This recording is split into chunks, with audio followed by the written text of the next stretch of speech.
بسم اللہ الرحمن الرحیم۔ ناظرین، ہمارا ویلاگ نیا سٹارٹ ہو چکا ہے۔ پہلے والا ویلاگ ہمارا کمپلیٹ ہوا جس کا ہیڈنگ تھا 242، یہ ہے 243 اور دوسرا ویلاگ ہے آج کے لحاظ سے صلح حدیبیہ کے بعد کی فوجی سرگرمیاں، یہ ہیڈنگ ہے 494 اس کا پیج ہے، اور غزوہ غائبہ یا غزوہ ذی قرد یہ ہیڈنگ ہے، سب ہیڈنگ اس کا، یہ ہم آپ کے سامنے رکھنے جا رہے ہیں۔ ناظرین، اس کتاب کا نام ہے الرحیق المختوم۔ سیرت النبی صلی اللہ علیہ وسلم پر دنیا بھر میں اول انعام یافتہ یہ کتاب ہے، جس سے یہ واقعات ہمیں آپ کے سامنے رکھ رہے ہیں قرآن و سنت کی روشنی میں۔ مولانا صفی الرحمان مبارک پوری اس کتاب کے رائٹر ہیں۔ نحمدہ و نصلی علی رسولہ الکریم، بسم اللہ الرحمن الرحیم۔ اگر ملک ہاتھوں سے جاتا ہے جائے تو احکام حق سے نہ کر بے وفائی، نہیں تجھ کو تاریخ سے آگے ہی کیا، خلافت کی کرنے لگا تو گدائی، خریدیں نہ ہم جس کو اپنے لہو سے، مسلمان کو ہے ننگے وہ پادشاہی۔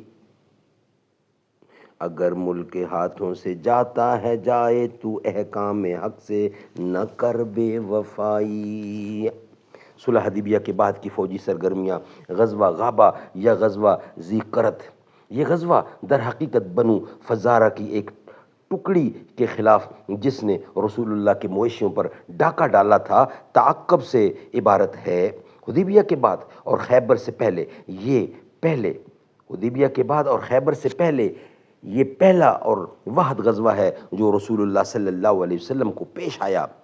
امام بخاری نے اس کا باب منعقد کرتے ہوئے بتایا ہے کہ یہ خیبر سے صرف 3 روز پہلے پیش آیا تھا، اور یہی بات اس غزوے کے خصوصی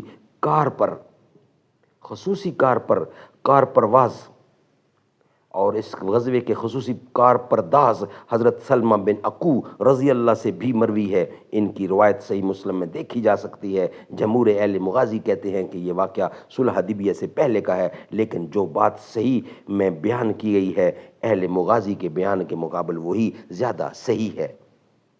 ناظرین، اس واقعہ کے ہیرو حضرت سلمہ بن عقو رضی اللہ سے جو روایت مروی ہے، ان کا خلاصہ یہ ہے کہ نبی اکرم صلی اللہ علیہ وسلم نے اپنی دودھ دہیل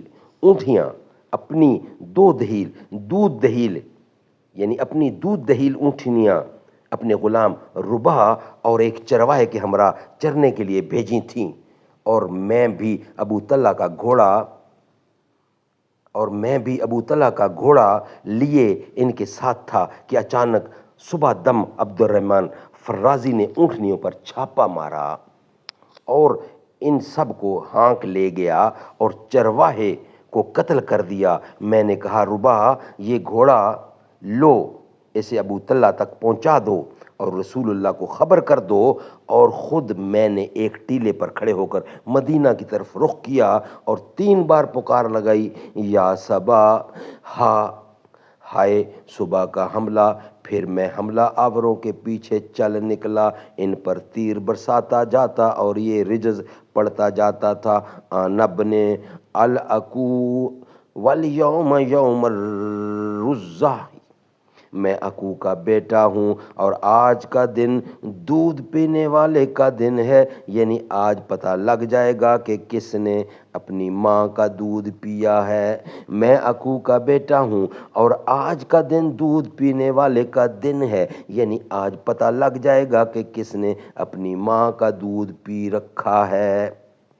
سلمہ بن عقو کہتے ہیں، بخدا میں انہیں مسلسل تیروں سے چھلنی کرتا رہا، جب کوئی سوار میری طرف پلٹ کر آتا تو میں کسی درخت کی اوڑ میں بیٹھ جاتا، پھر اسے تیر مار کر زخمی کر دیتا، یہاں تک کہ جب یہ لوگ پہاڑ کے تنگ راستے میں داخل ہوئے تو میں پہاڑ پہ چڑھ گیا اور پتھروں سے ان کی خبر لینے لگا۔ اسی طرح میں نے مسلسل ان کا پیچھا کیے رکھا، یہاں تک کہ رسول اللہ کی جتنی بھی اونٹنیاں تھیں میں ان سب کو اپنے پیچھے چھوڑ گیا، اور ان لوگوں نے میرے لیے ان سب کو آزاد چھوڑ دیا، لیکن میں نے پھر بھی ان کا پیچھا جاری رکھا اور ان پر تیر برساتا رہا، یہاں تک کہ بوجھ کم کرنے کے لیے انہوں نے 30 سے زیادہ चादरें और 30 से ज़्यादा नेज़े फेंक दिए। वो लोग जो कुछ भी फेंकते थे मैं इस पर बतौर निशान थोड़े से पत्थर डाल देता था ताकि रसूलुल्लाह और उनके रफ़ाका पहचान लें कि ये दुश्मन से छीना हुआ माल है। इसके बाद वो लोग एक घाटी के तंग मोड़ पर बैठकर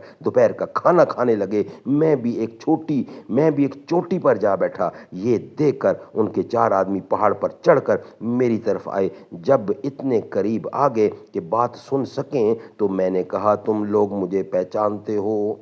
मैं सलमा बिन अकू हूँ। तुम में से जिस किसी के पीछे दौड़े लगूं, मैं जिस किसी के पीछे दौड़ूंगा बेधड़क पा लूंगा, और जो कोई मेरे पीछे दौड़ेगा हरगिज न पा सकेगा।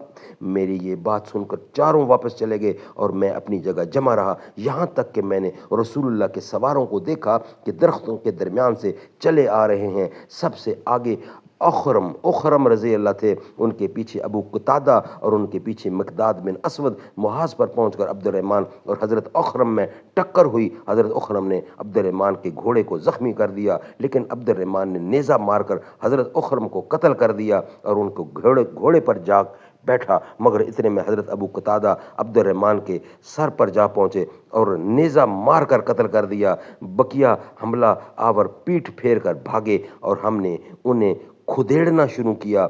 मैं उनके पीछे पैदल दौड़ रहा था।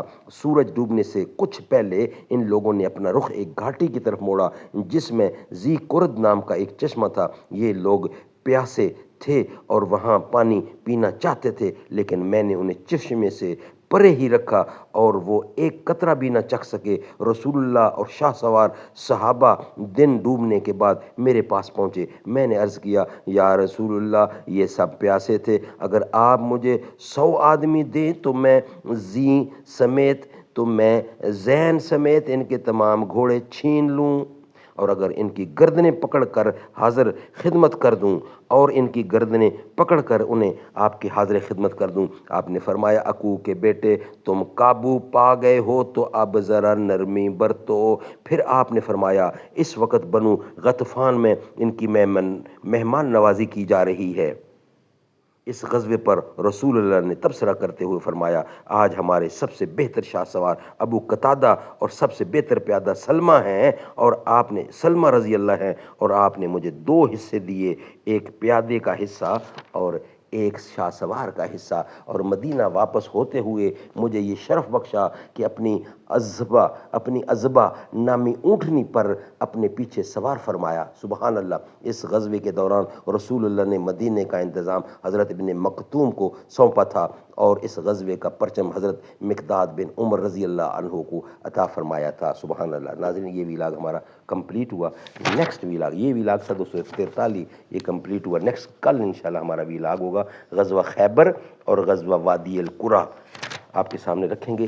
आज का ये विलाग अल्हम्दुलिल्लाह यहाँ ही कंप्लीट होता है। वो चेहरा निकले तो सुबह होगी, वो जुल्फ़ बिखरे तो रात होगी, पसीना उनका गिरेगा जिस पर वही तो ज़र्रा गुलाब होगा। बरोज़े मैशर हसीन सारे इकट्ठे होंगे मुकाबले को, यकीन मानो कि सबसे पहले बिलाल का इंतखाब होगा। कितने लाशें पड़े हैं करबल, हुसैन का सर कहाँ है बोलो, जवाब आया कहीं वो नेज़े पे पढ़ता उम्मल किताब होगा। ज़ेरे मदफन फरिश्ते बोले, सुना हो आका की नहाते हाकम, तुम्हें सुना कर सवाब होगा, तो हमको सुन कर सवाब होगा। ना ऐसी जुल्फ़ें ना ऐसा चेहरा, न यूं किसी पे शबाब होगा।